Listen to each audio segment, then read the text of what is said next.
नमस्ते दोस्तों, MP live study में आपका स्वागत है। आज की इस वीडियो में हम लोग नंबर सिस्टम के कुछ ऐसे क्वेश्चंस को सॉल्व करेंगे जो बार बार कॉम्पिटिटिव एग्जाम्स में आते रहता है। तो हमारा पहला क्वेश्चन है यहाँ पे, निम्नलिखित में से कौन सा जोड़ा युग्म अभाज्य संख्या नहीं है। इसमें से कौन सा जोड़ा है जो अभाज्य संख्या नहीं है।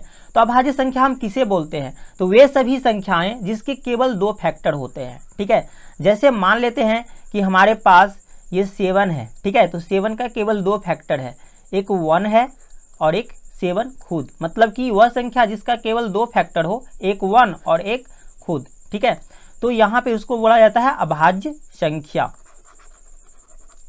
तो यहाँ पे देखते हैं 41 और 43, ठीक है, दोनों अभाज्य संख्या है क्योंकि दोनों संख्या के केवल 2 फैक्टर है। ये दोनों भी अभाज्य संख्या है, ये दोनों भी अभाज्य संख्याएं हैं।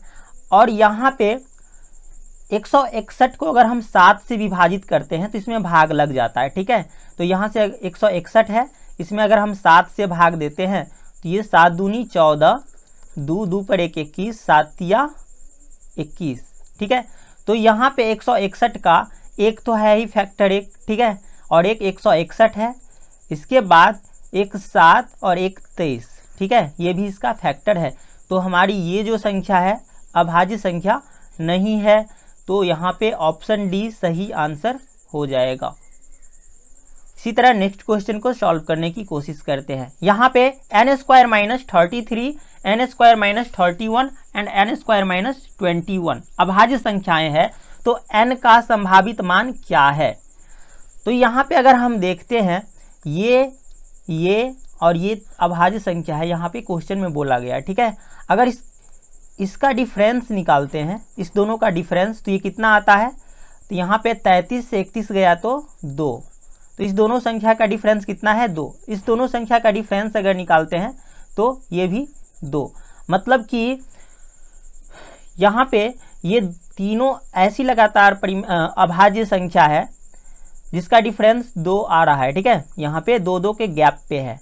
तो हमारे पास केवल 3 ऐसी अभाज्य संख्याएं हैं, 3, 5 एंड 7, जिसका जो डिफरेंस होता है यहाँ पे अगले संख्या से अगर हम पिछली संख्या को घटाते हैं यहाँ पे, ठीक है, इससे इसको अगर घटाएंगे, इससे इसको घटाएंगे तो 2 आएगा। ठीक है, इस दोनों का अंतर और इस दोनों का अंतर 2 आता है, मतलब कि 2 के अंतर पे होता है। हमारे पास 3 ही संख्या है, इसका मतलब ये n² - 33 3 है, n² - 31 5 है, n² - 21 7 है। तो यहाँ पे 3 कैसे होगा, इसका मतलब यहाँ तो 33 पहले से होगा, पहले से है ये 33, तो यहाँ पे ये 36 होगा। ठीक है, 36 में से 33 गया तो अपना आ जाएगा 3। ठीक है, यहाँ भी 36 होगा, 36 से 31 घटेगा तो 5 आएगा, यहाँ भी 36 होगा, 36 से 29 गया तो 7 आएगा। ठीक है, तो ये n² 36 है, इसका मतलब किया तो n हो गया कितना, तो 6। ठीक है, तो यहाँ पे सही आंसर हो जाएगा ऑप्शन सी 6। यहाँ पे 3 अभाज्य संख्याओं का योगफल 100 है। यदि इनमें से एक किसी दूसरी संख्या से 36 अधिक है तब इन संख्याओं में से एक संख्या है। ठीक है, मान लेते हैं कि हमारे पास 3 अभाज्य संख्या है a, b, c और इस तीनों का योगफल कितना है 100। अब यहाँ पे बोल रहा है कि एक किसी दूसरी संख्या से 36 अधिक है, तो मान लेते हैं ये a तो a ही है और b जो है a से 36 अधिक है, तो इसे हम लिख सकते हैं a + 36 और ये c = 100। अब यहाँ पे ये हो जाएगा 2a + 36, यहाँ पे 36 को इधर लेके आ जाते हैं, तो 2a + c = हम 100 से 36 को घटाएंगे तो ये होगा अपना 64। अब ये जो है इवन नंबर है, ये भी इवन नंबर है। इवन नंबर क्यों है, क्योंकि ये जो संख्या है 2 से विभाजित है। ठीक है, 2a है तो 2 से भाग देंगे तो 2 कट जाएगा, a बच जाएगा। ठीक है, तो ये हमारा 2a इवन नंबर है। अब इवन नंबर में हम सिर्फ इवन नंबर ही जोड़ेंगे तो इवन नंबर प्राप्त होगा ये। ठीक है, तो ये भी इवन होगा।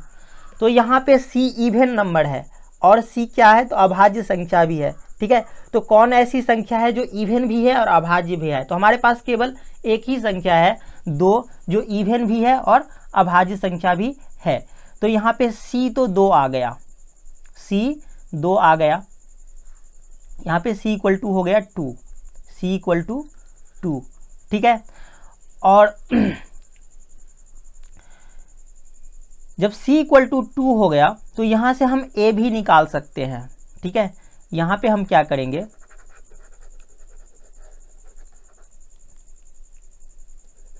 यहाँ पे 2 आ गया तो ये 2A बराबर कितना हो जाएगा, तो 64 से 2 गया तो कितना हुआ, ये हो गया 62, 2 से काटेंगे ये 31, तो यहाँ से A हमारा आ गया कितना, तो 31। अब B कितना हो जाएगा, तो 31 से कितना अधिक है B, तो 36, तो B हो गया अपना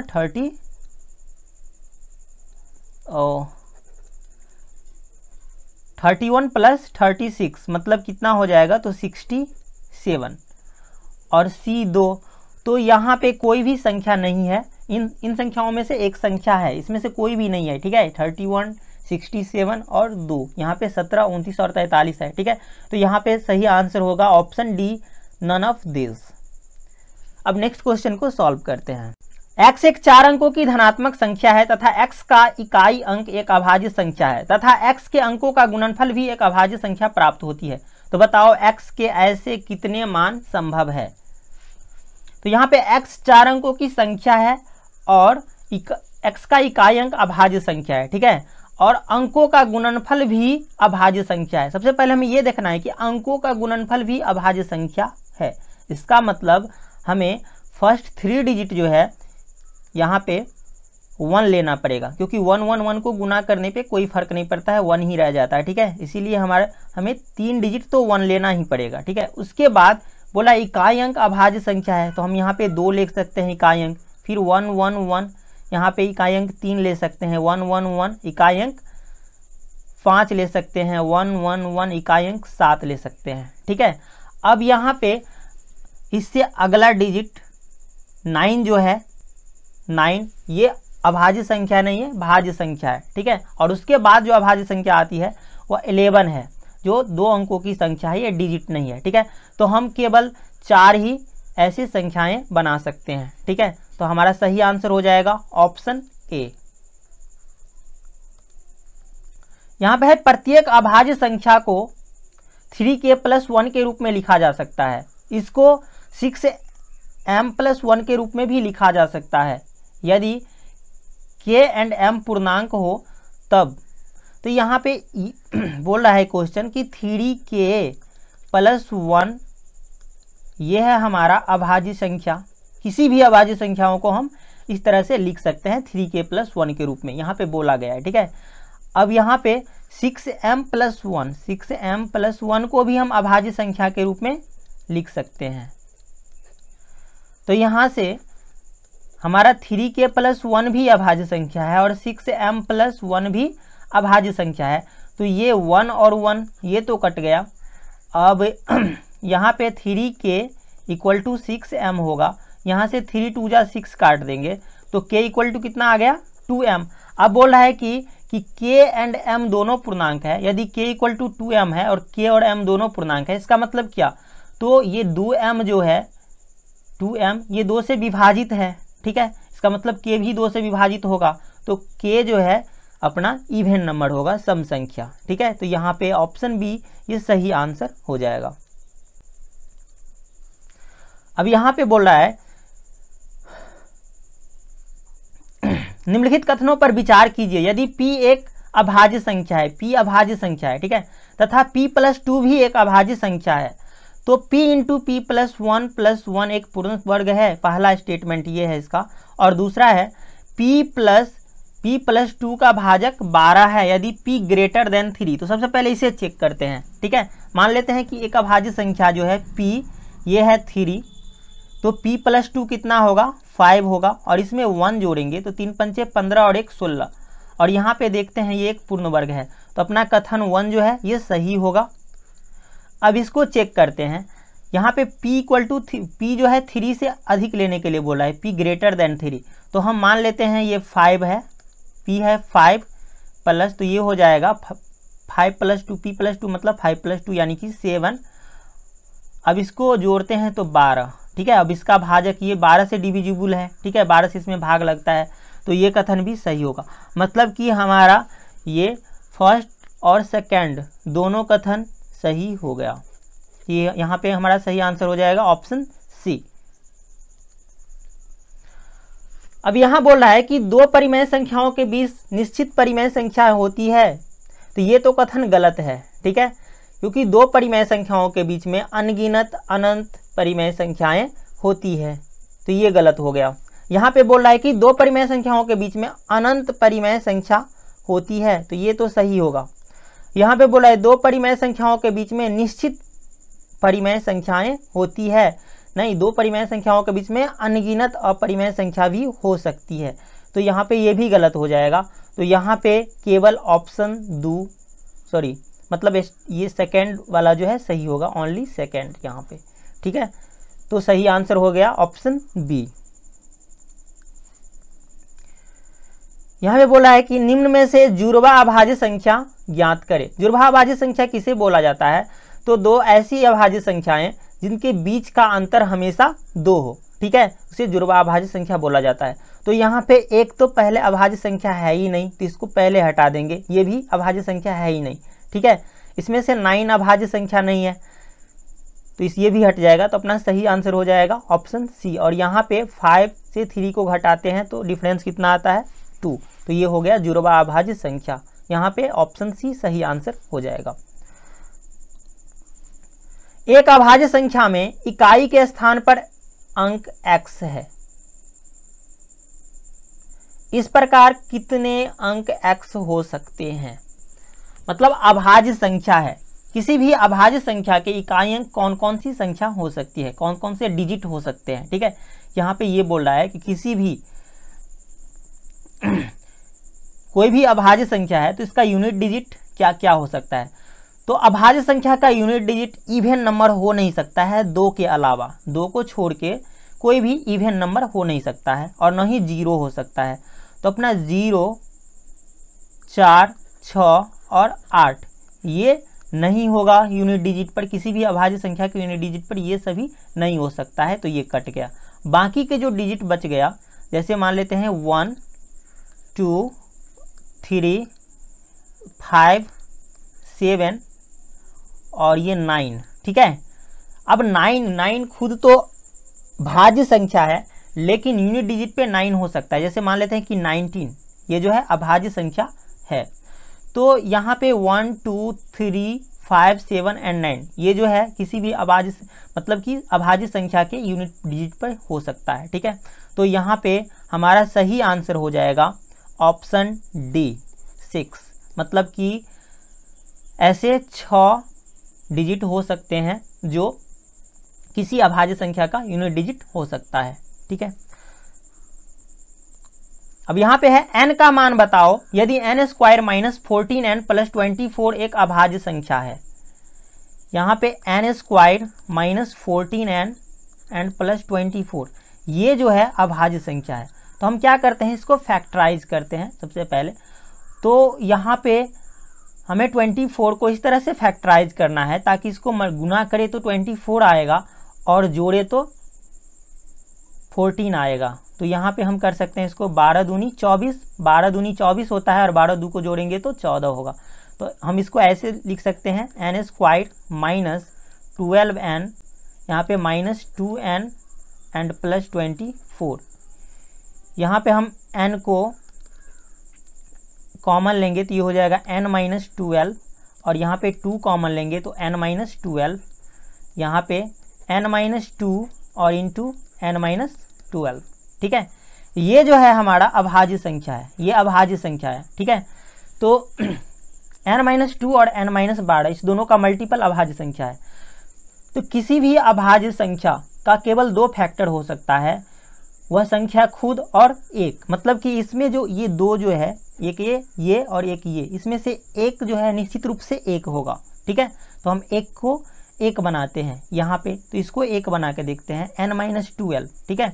n को अगर हम 13 मान लेते हैं तो ये 13 में से 12 गया 1 आ जाता है, ठीक है। तो यहाँ से हमारा n का वैल्यू कितना आता है 1, ठीक है। सॉरी n का वैल्यू कितना 13, इस n को हमने 13 मान लिया, तो यहाँ पे कितना हो जाएगा, ये तो हो गया 1, 13 में से 12 गया 1 और 13 में से 2 गया तो 11। इस तरह से हम 11 और 1 को गुना करेंगे तो ये अभाज्य संख्या भी आ जाता है 11। ठीक है, तो यहाँ से हमारा n जो है कितना हो जाएगा, 13। तो हमारा सही आंसर हो गया ऑप्शन ए 13। अब यहाँ पे बोला है कि 1/4 और 3/4 के बीच पड़ने वाली परिमेय संख्याओं का युग्म कौन सा है। 1/4 और 3/4 के बीच में पूछ रहा है संख्या, 3/4 के बीच पड़ने वाली संख्या। तो यहाँ पे तो बेस में, ऑप्शन में बेस में 1000 लिया गया है। ठीक है, 1000, तो हम 1/4 को और 3/4 में इसके बेस को 1000 करने की कोशिश करते हैं। ठीक है, तो ये हमें कितना से गुना, 1/4 को कितना से गुना करना पड़ेगा, ऊपर नीचे, तो 250 से। ठीक है, तो ये हो जाएगा अपना 250 और बट्टे में 1000। अब यहाँ पे 3/4 है, इधर भी हमें ऊपर नीचे 250 से गुना करना पड़ेगा, तो ये हो जाएगा अपना 750 और बट्टे 1000। तो इस दोनों के बीच में 250 और 750, 250 बट्टे 1000 और 750 बट्टे 1000 के बीच में कौन सी संख्या है यहाँ पे, तो ये है 252 748। ठीक है, 252 बट्टे 1000 और 748 बट्टे 1000। तो हमारा सही आंसर हो जाएगा ऑप्शन डी। 4 अभाज्य संख्याओं जो आरोही क्रम में है, प्रथम 3 का गुणनफल 7429 तथा अंतिम 3 का गुणनफल 12673 है, तो प्रथम संख्या बताओ। यहाँ पे मान लेते हैं कि हमारी 4 अभाज्य संख्या A B C and D है। ठीक है, ए बी सी और डी है। तो यहाँ पे बोल रहा है कि प्रथम 3 का गुणनफल, मतलब ए बी सी को अगर गुना करते हैं तो 7429 आता है। ठीक है, अगर इसको हम फैक्टराइज करेंगे तो ये आएगा अपना 17 गुने 19 गुने 23। ठीक है, और अंतिम 3 का गुणनफल मतलब कि बी सी और डी, इसका गुणनफल है 12673।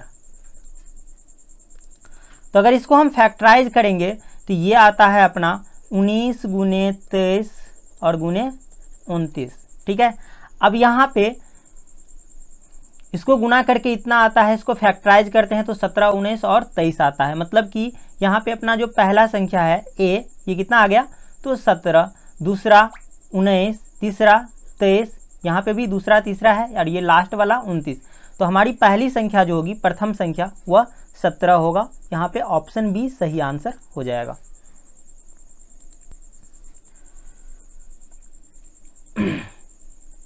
एक परिमेय संख्या और एक अपरिमेय संख्या का गुणनफल क्या है।